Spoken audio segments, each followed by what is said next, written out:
Today, we're talking about the top 5 ways to make money online for beginners. Whether you're just starting out or looking to diversify your income streams, this video is for you. So, let's dive in.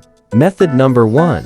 Online surveys. You can earn money by sharing your opinions through websites like Swagbucks, Survey Junkie, and Vindal Research. It's easy, flexible, and a great way to get started. Method number 2. Freelance writing. If you're good with words, you can offer your services on platforms like Upwork, Fiverr, or Freelancer. From blog posts to articles, there's plenty of demand for quality content. Method number 3. Online tutoring. If you're an expert in a particular subject, you can teach others through platforms like Tutorme, Chegg, or VipKid. It's a great way to monetize your knowledge. Method number 4. Affiliate marketing. You can promote products or services from companies like Amazon, ClickBank, or Commission Junction, and earn a commission for each sale made through your unique link.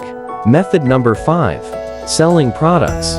You can utilize platforms like Etsy, eBay, or Amazon FBA to sell handmade goods, second-hand items, or even dropshipped products. And there you have it, folks, the top 5 ways to make money online for beginners. Remember, these methods may not make you rich overnight, but they're legitimate ways to start earning extra income. Thanks for watching, and don't forget to like, comment, and subscribe for more content on making money online.